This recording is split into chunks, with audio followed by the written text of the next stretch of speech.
종정하는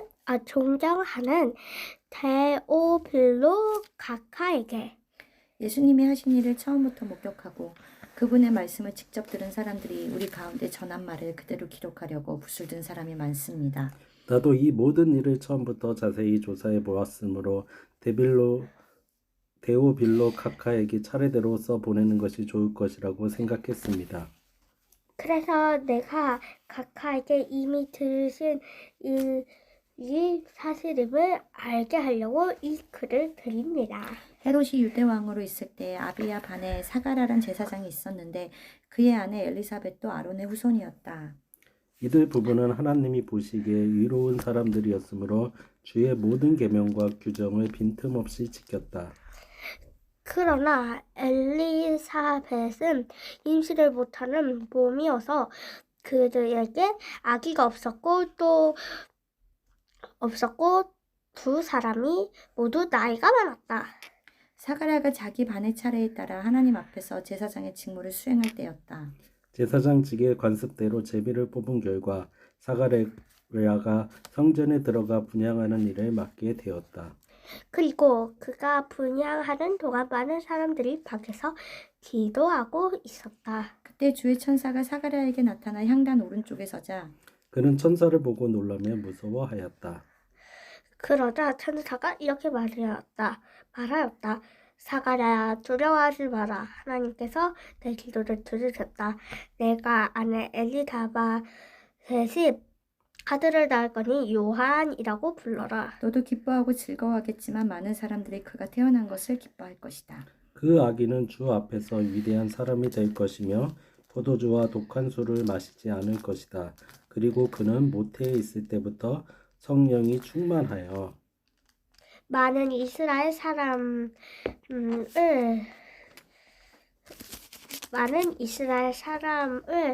그들의 주 하나님께 돌아오게 할 것이다. 그는 엘리야의 정신과 능력을 가지고 주님보다 먼저 와서 아버지의 마음이 자녀들에게 돌아서게 하고 순종치 않는 사람들이 의로운 사람의 지혜를 갖게 하여 백성들이 주님을 맞이할 준비를 갖추게 할 것이다. 사가랴가 천사에게 나는 늙었고 내 아내도 나이가 많은데 어떻게 이런 일이 있을 수 있습니까? 하고 묻자 천사가 대답하였다. 나는 하나님이 모시고 있는 가브리엘이다. 다시 하나님을 모시고 있는 가브리엘이다. 하나님께서 이 기쁜 소식을 너에게 알리려고 나를 보내셨다. 내가 내 말을 믿지 않았으므로 이런 일이 일어날 때까지 벙어리가 되어 말을 못할 것이다. 그러나 때가 되면 내 말이 그대로 이루어질 것이다. 사람들은 사가랴를 기다리다가 그가 성전 안에 너무 오래 있는 것을 이상하게 여겼다. 사가랴가 드디어 밖으로 나왔으나 말을 하지 못하므로 사람들이 그가 성전 안에서 환상을 본 줄 알았다. 사가랴는 사람들에게 손짓만 하고 말을 하지 못해 채 그대로 있다가 그의 직무 기간이 끝난 다음에 집으로 돌아갔다.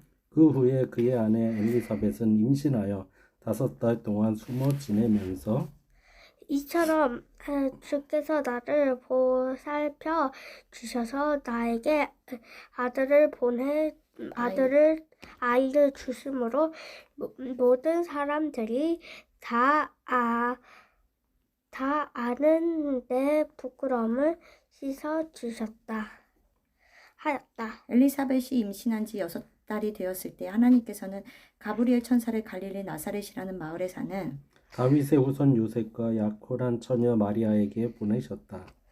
천사가 그 집에 들어가 마리아에게 은혜를 받은 처녀여 기뻐하라 주께서 너와 함께 하신다 하고 말하였다. 마리아는 이런 인사말이 무슨 뜻인지 몰라 어리둥절하였다. 그러자 천사가 말하였다. 마리아야 무서워하지 말아라. 너는 하나님의 은혜를 받았다. 이제 내가 임신하여 아들을 낳을 것이다. 그 이름을 예수라고 불러라. 그는 위대한 인물이 될 것이며 가장 높으신 하나님의 아들이라고 불릴 것이다. 주 하나님께서 그의 조상 다윗의 보좌를 그에게 주실 것이니 그가 영원히 야곱의 집을 다스릴 것이며 그의 나라는 끝없이 계속될 것이다. 마리아가 천사에게 저는 처녀인데 어떻게 이런 일이 있을 수 있겠습니까? 하고 묻자 천사가 이렇게 대답하였다. 성령님이 내 위에 내려오시고 하나님의 능력이 너를 덮어주실 것이다. 그러므로 태어나실 거룩한 분은 하나님의 아들이라고 불릴 것이다. 내 친척 엘리사벳을 보아라. 그는 아기를 낳지 못하는 여자로 알려졌으나 그처럼 늙은 나이에도 임신한 지 6달이 되었다. 하나님에게는 한 일이 아무것도 없다. 그때 마리아가 저는 주의 종입니다. 말씀하신 대로 되기를 바랍니다. 하고 말하였다. 그러자 천사는 떠나갔다. 그 후 마리아는 유대 사골사가랴가 사는 마을로 급히 가서 엘리사벳을 방문하였다. 엘리사벳이 마리아의 임신하는 소리를 듣는 순간 엘리사벳의 탯줄의 아기가 뛰었다. 엘리사벳은 성령으로 충만하여 큰 소리로 이렇게 말하였다. 너는 여자 중에 가장 복받은 사람이며 내 태 중에 아기도 복받은 분이다. 내 주님의 어머니가 나를 찾아오다니 이 얼마나 영광스러운 일인가. 내가 인사하는 소리를 듣는 순간 내 태중의 아기가 기뻐서 뛰었다. 주께서 말씀하신 것이 이루어질 것을 믿는 여자는 정말 행복하다. 그러자 마리아는 이렇게 노래하였다. 내 영혼이 주를 찬양하며 내 마음이 내 구주 하나님을 기뻐하는 것은 그가 이 천한 종을 돌봐주셨습니다. 지금부터 모든 세대가 나를 행복하다 하겠네. 능력 있는 분이 나를 위해 큰일을 하셨으니 그의 이름 거룩하여라. 그를 두려워하는 사람들에게 자손 대대로 자비를 베푸시는구나. 그가 권능의 팔이 펴서 교만한 자들을 흩으시고 권력자들을 높은 자리에서 끌어내셨으며 낮고 천한 사람들을 높여주셨네. 굶주린 사람들에게는 좋은 것으로 배불리 먹이셨으나 부자들은 빈손으로 보내셨네. 그의 종 이스라엘에게 자비 베푸는 것을 잊지 않으시고 기억하여 그를 도우셨으니 우리 조상들은 말씀대로 아브라함과 그의 후손이 하신 영원한 약속이 있었네. 마리아는 엘리사벳의 집에서 3달 동안 지내다가 자기 집으로 돌아갔다. 엘리사벳은 달이 차서 아들을 낳았다. 이웃과 친척들이 주님께서 엘리사벳에게 큰 자비를 베푸셨다는 소리를 듣고 함께 기뻐하였다. 아기가 난 지 8일 만에 할례식이 베풀어졌다. 시계에 참석한 사람들은 아버지의 이름을 따서 아기 이름을 사가랴라고 부르려고 하였다. 그러나 아기 어머니는 아니요, 요한이라고 불러야 합니다 하고 대답하였다. 그 사람들은 친척 중에 이런 이름을 가진 사람이 없었네 하며 사가랴에게 손짓으로 아기 이름을 뭐라고 지었으면 좋겠느냐고 물었다. 사가랴가 필기 도구를 달라고 하여 아기 이름을 요한이라고 쓰자 사람들은 모두 놀랐다. 바로 그 순간 사가랴의 입이 열리고 혀가 풀려 말을 하게 되어 하나님을 찬양하였다. 그래서 이웃 사람들이 다 두려워하였고 또 이 소문이 온 유대 산골에 쫙 퍼졌다. 그리고 듣는 사람마다 모두 이 말을 마음에 새기며 이 아기가 앞으로 어떤 사람이 될까 하고 말했는데 이것은 주의 손길이 그 아기와 함께하였기 때문이다. 아기 아버지 사가랴는 성령님의 감동을 받아 예언하였다. 이스라엘의 주 하나님을 찬양하여라. 그가 오셔서 자기 백성을 죄에서 건져주셨고 그의 종 다윗의 집에서 우리를 위하여 구원의 주를 일으키셨으니 오래전에 그의 거룩한 예언자를 통하여 말씀하신 대로 우리 원수들과 우리를 미워하는 모든 사람들의 손에서 우리를 구원하는 구원이라. 그가 우리 조상에게 자비를 베풀고 그가 거룩한 계약을 기억하겠다고 말씀하셨으며 우리 조상 아브라함에게 엄숙하게 맹세하심으로 우리를 원수들의 손에서 구해내고 우리가 주 앞에서 일평생 두려움 없이 거룩하사 의로움으로 주를 섬기게 하겠다고 약속하셨다. 아가야, 너는 가장 높으신 하나님의 예언자가 될 것이다. 너는 주님보다 미리 와서 그의 길을 준비하여 죄를 용서받음으로써 얻는 구원의 길을 그의 백성들에게 전할 것이다. 이 모든 일을 우리 하나님의 자비로 될 것이니 하늘에서 떠오른 태양이 우리에게 찾아와 어두움과 죽음의 그늘에 사는 사람들을 비추고 우리를 평화의 길로 인도하리라. 아기는 무럭무럭 자라 마음이 굳세어지고 이스라엘 백성들 앞에서 나타날 때까지 광야에서 살았다. 그 무렵 2장 그 무렵 아우구스투스 황제가 로마 제국 전역에 인구 조사를 하라는 명령이 내렸다. 이 인구조사는 구레뇨가 시리아의 총독으로 있을 때 처음으로 실시한 것이었다. 그래서 사람들은 본적지를 등록하려고 모두 고향으로 돌아갔다. 요셉도 다윗의 집안 사람이었으므로 갈릴레의 나사렛에서 다윗의 마을인 유대 베들레헴으로 올라갔다. 요셉이 약혼한 마리아와 함께 본적지에 등록하러 갈 때 마리아는 이미 임신 중이었는데 그들이 베들레헴에 도착했을 때 해산날이 찼다. 여관에 있는 사람이 다 차서 있을 곳이 없었으므로 그들이 마곡간에 머물게 되었다. 거기서 마리아는 첫 아들을 낳아 포대기로 싸서 구유에 두었다. 바로 그 부근 들판에는 목자들이 밤을 새어가며 양떼를 지키고 있었다. 그때 갑자기 천사가 나타나 그들 곁에 서고 주의 영광의 광채가 그들 주변에 비추었다. 이 광경을 보고 목자들이 몹시 무서워하자 천사가 그들에게 말하였다. 무서워하지 마라. 내가 너희에게 모든 백성을 크게 기뻐할 수 있는 소식을 알린다. 오늘 밤 다윗의 동네에 너희를 위하여 구주가 나셨으니 그분이 곧 그리스도 주님이시다. 그 증거로서 너희는 포대기에 싸서 구유에 누워있는 갓난아기를 볼 것이다.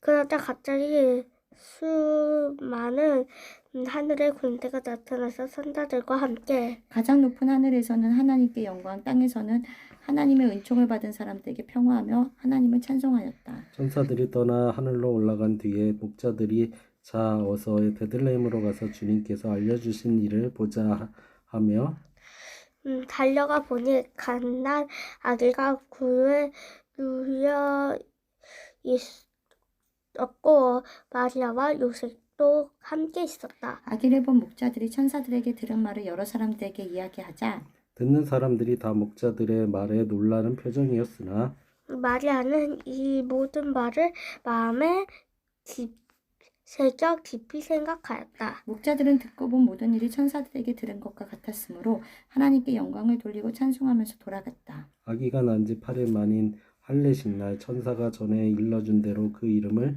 예수라고 지었다.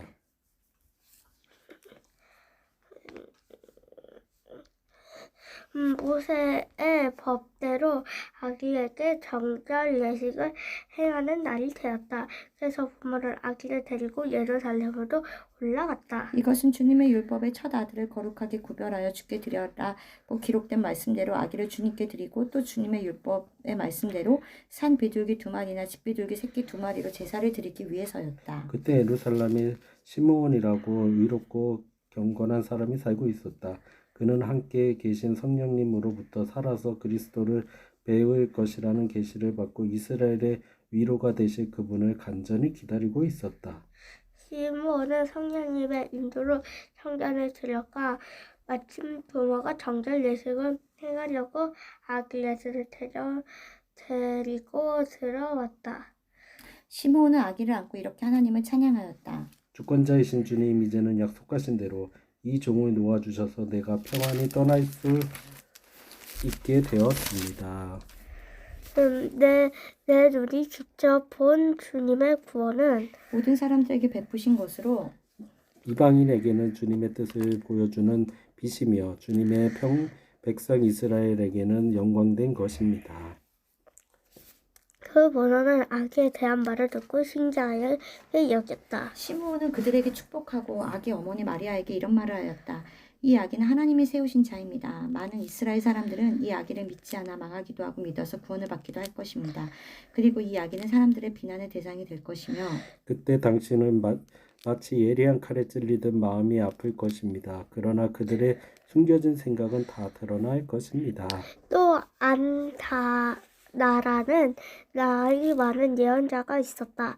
그녀는 아셀 지파에 속한 바누엘의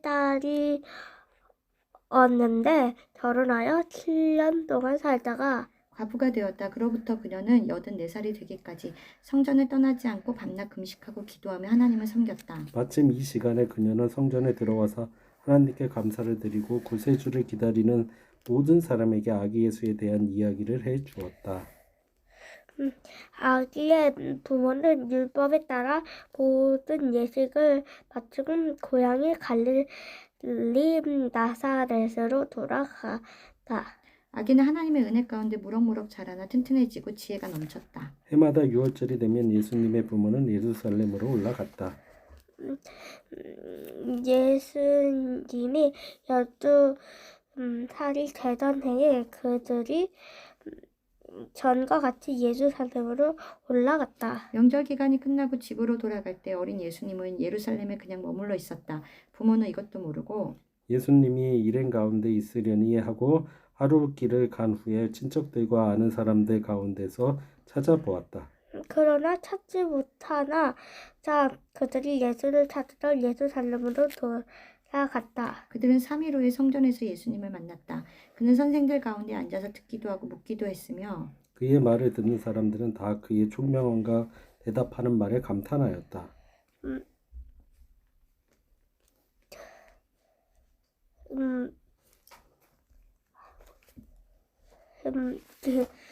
그리고 그의 부모도 그를 보고 놀랐다. 이때 예수님의